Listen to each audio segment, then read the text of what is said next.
दोस्तों, मैं हूं आपका अपना देविंदर सिंह चावला। आज मैं फिर आपके सामने आया हूं एक नया वीडियो लेके। इससे पहले जो मैंने वीडियो बनाया था कि आपने अपनी जो बैंक स्टेटमेंट है वो कैसे बनानी है, अगर आपको कैश में सैलरी मिल रही है फिर भी आपने अपनी बैंक स्टेटमेंट को कैसे बनाना है, तो उसके ऊपर आप लोगों का बहुत प्यार मिला, आपके बहुत अच्छे व्यूज़ आए, तो आपका बहुत बहुत धन्यवाद। तो जो आज का वीडियो है इसमें मैं आपको बताऊंगा कि आपने अपने जो होम कंट्री के साथ स्ट्रॉन्ग टाइज कैसे दिखाने हैं। आपने जैसे क्या होता है कि आपको जब आपने कनाडा का टूरिस्ट वीज़ा अप्लाई करना है तो उसमें आपको अपने कंट्री के साथ स्ट्रॉन्ग टाइज दिखाने पड़ते हैं होम कंट्री के साथ। तो वो आपने कैसे दिखाने हैं, तो हम अपना वीडियो शुरू करते हैं। तो सबसे पहली बात तो ये है कि सबसे जो स्ट्रॉन्ग टाइज होती हैं आपकी कंट्री के साथ, होम कंट्री के साथ, वो होती है अपनी आपकी वाइफ या आपके बच्चे, आपकी फैमिली टाइज। तो अगर आप अकेले अप्लाई करेंगे वीज़ा तो आपको ज़्यादा चांसेस है वीज़ा मिलने के, क्योंकि आपके जो वाइफ और आपकी बीवी और बच्चे यहाँ पे है तो आपको ज़्यादा चांसेस है वीज़ा मिलने के, बजाय कि आप सारी फैमिली अप्लाई करें। क्योंकि अगर आप अगर हस्बैंड अप्लाई करता हो, उसके बीवी बच्चे यहाँ पे है, तो उसकी जो फैमिली टाइज हैं वो इंडिया में है, वो जाहिर सी बात है कि वो अपने बीवी बच्चों को छोड़ के कनाडा में नहीं रहेगा। तो ये एक बहुत प्लस पॉइंट है। यहाँ सिर्फ अगर वाइफ जाती है या सिर्फ हस्बैंड जाते हैं तो उससे ये जो वीज़ा मिलने के चांसेस बढ़ जाते हैं। तो इस चीज़ का आप ध्यान रखिए, आप अवॉइड करिए, आप पूरी फैमिली वीज़ा लगाने की कोशिश मत करें।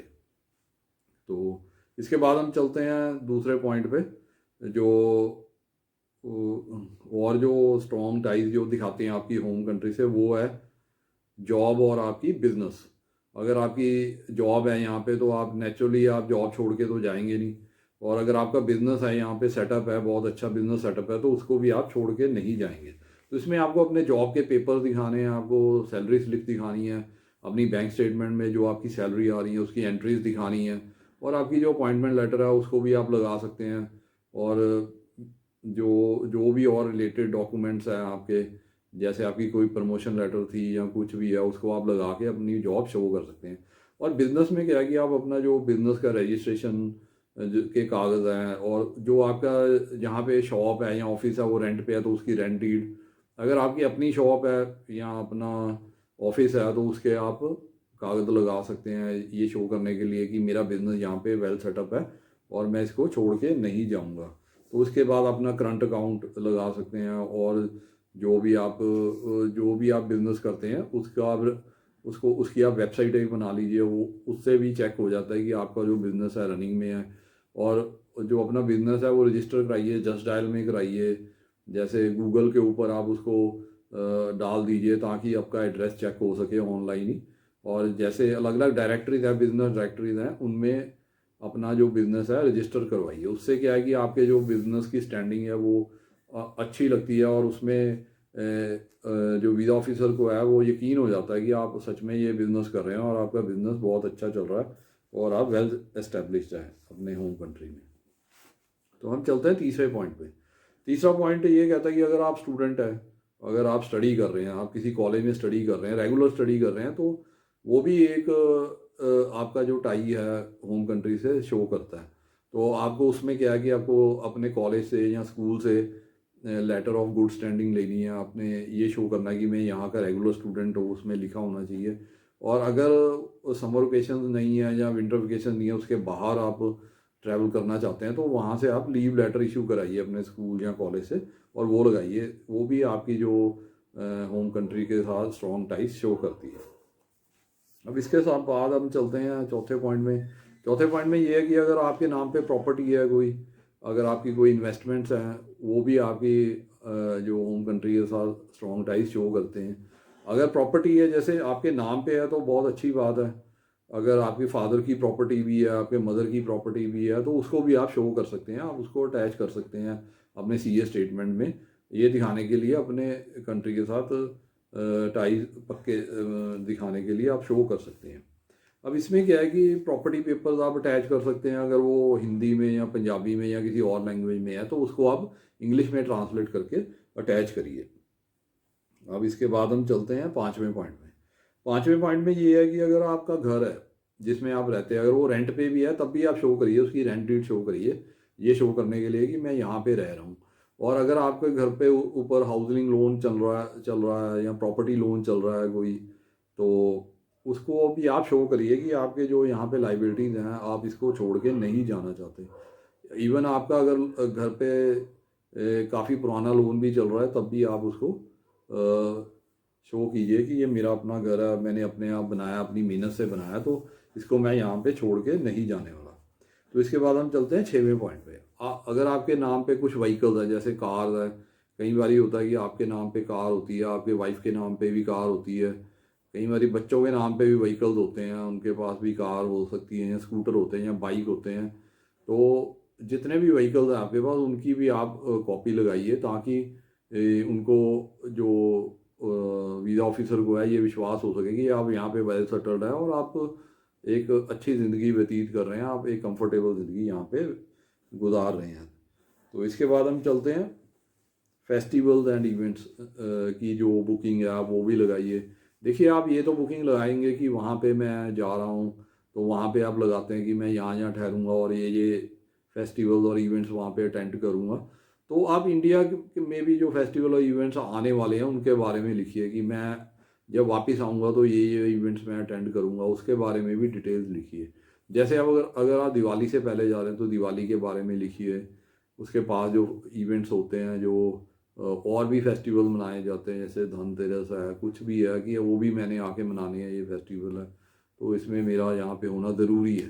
तो इसलिए कोई घर में शादी होने में जा रही है या किसी का बर्थडे आ रहा है या किसी की कोई एंगेजमेंट है, उसके बारे में आप लिखिए कि जब मैं वहाँ जाऊँगा तो उसके बाद इस तारीख को मेरे फैमिली में ये एंगेजमेंट है, ये शादी है, ऐसे बर्थडे है किसी का, तो वो मैं आके अटेंड करूँगा। तो ये इस चीज़ से क्या है कि आपका जो होम कंट्री के साथ टाइज है स्ट्रॉन्ग दिखाई देते हैं और इससे आपको वीज़ा मिलने में बहुत आसानी होती है। तो इसके बाद हम चलते हैं 8वें पॉइंट में। ये जो लास्ट पॉइंट है ये भी एक बहुत इंपॉर्टेंट पॉइंट है।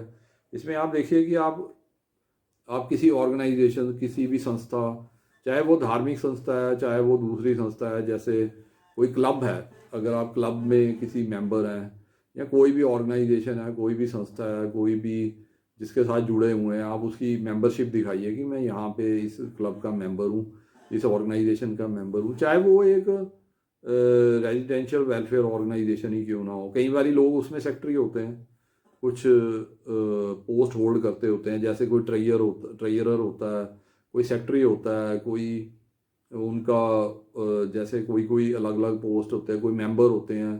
तो वो आप शो करिए कि मैं एक इस फलाने सोसाइटी में, फलाने क्लब में मैं मेंबर हूँ और मैं ये रैंक होल्ड करता हूँ। तो उससे क्या है कि आपकी जो है जो स्टेटस है सोसाइटी में वो दिखाई देता है, उससे आपको भी वीज़ा मिलने के ज़्यादा चांसेस हैं।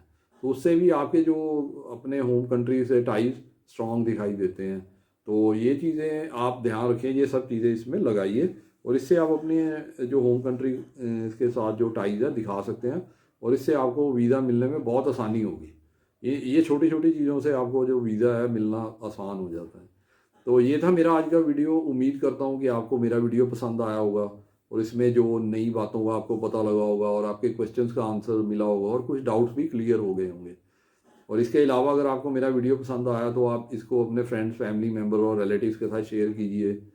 और इसके बाद जो अगर कोई भी जो मेरे वीडियो को आज पहली बार ही देख रहा है और इस चैनल को वो सब्सक्राइब कर दे और उसके बाद जो बेल आइकॉन आता है उसको प्रेस कर दे, ताकि आपको जो मेरे नए वीडियोस की नोटिफिकेशन और इन्फॉर्मेशन टाइम टू टाइम मिलती रहे। और इसके बाद भी अगर आपके मन में और भी कोई डाउट है और भी कोई क्वेश्चन है उसका आप आंसर लेना चाहते हैं तो आप जो स्क्रीन पे नंबर आ रहा है उस पर आप फ़ोन करके अपने क्वेश्चन का आंसर ले सकते हैं, अपने डाउट्स क्लियर कर सकते हैं। अगर आप अपना क्वेश्चन इस वीडियो के कमेंट सेक्शन में भी डालेंगे तो मैं उसका जवाब आपको ज़रूर दूंगा। इसके बाद मैं आपको बताना चाहता हूँ, जैसे मैं हर अपने वीडियो पे बताता हूँ कि मैंने आपके लिए ये बुक लिखी है जिसमें मैंने सारे आपको डॉक्यूमेंट्स बताए हुए हैं कि कौन कौन से डॉक्यूमेंट लगाने हैं और उनका स्पेसिमन भी दिया हुआ है, सैंपल सारा कुछ दिया हुआ है, जिसको आप देख के अपने आप अपनी फाइल बना सकते हैं। किसी एजेंट या कंसल्टेंट के पास जाने की जरूरत नहीं है। इस बुक की कीमत है सिर्फ 450 रुपये, 450 रुपीज़ ओनली, जो आप मुझे पेटीएम या बैंक ट्रांसफ़र से या गूगल पे से भी भेज सकते हैं। और जैसे ही आपकी पेमेंट मुझे मिलेगी तो मैं आपको ये जो बुक है आपको आपके एड्रेस पे कोरियर या रजिस्टर्ड पार्सल के थ्रू भेज दूंगा।